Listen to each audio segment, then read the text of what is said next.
I love you. Pangayo nga si Ba, galing, tuwid na magsalita ang aking boss Luan. Siya, bago oras simulan, samahan niyo muna akong mag-ahit.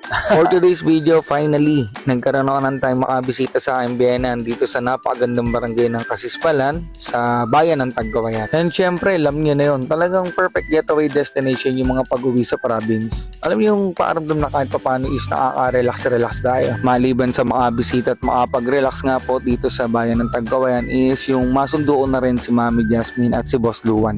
Dahil lang sa side nga po ni Mrs. ay may kinasal at si Luan po ay kinumang Bible bearer. Maliban sa sobrang napakalambing talagang sobrang namiss ko kitang-kita nyo naman. Ang magmami kasi nag-request din po na kahit pa paano ma-extend yung kanilang vacation dahil bihira lang din na nga naman po silang bumisita at umuwi dito sa kanilang probinsya. Tapos ito na nga po yung medyo makulit na unexpected na nangyari. Grabe. May nasaan kong bakasyon sa probinsya. Yun nga po, medyo madamot at talagang napagsungitan tayo ng panahon. Alam niyo pong sobrang gandang lugar ang barangay Kasispalan. Buod nga pong sa kababait ng mga residente dito ay napakaganda din ng mga tanawin dito sa may barangay Kasispalan. At yun nga po yung magagandang bagay na sana ipapakita ko sa inyo. Kamusta kayo dyan? Magre-rescue kami. Good morning. Ay, kita nyo naman, sobrang pila tumo sa lugar na to. Ay di syempre sa halip na mabad trip, ay di gumawa ng ibang trip. Buti na lang to the rescue ang Kuya Otep. Siya nga daw po yung maghahanda ng kanyang pinakamabisang sopas. Ako nga po yung muntik ng maniwala kasi nung pag-uwi namin ni bakit si Papa at si Mama nag-ready. Pero parang mas okay na nga din.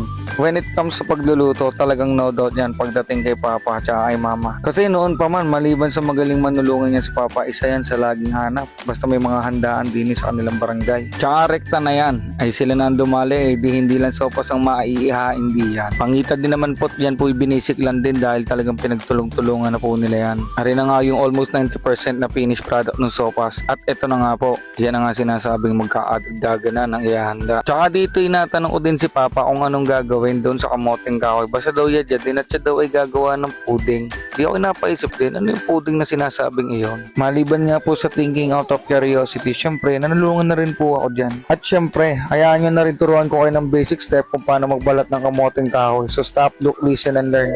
Bang! Tinan nyo, ganun lang ka-basic yung basta lakas tama.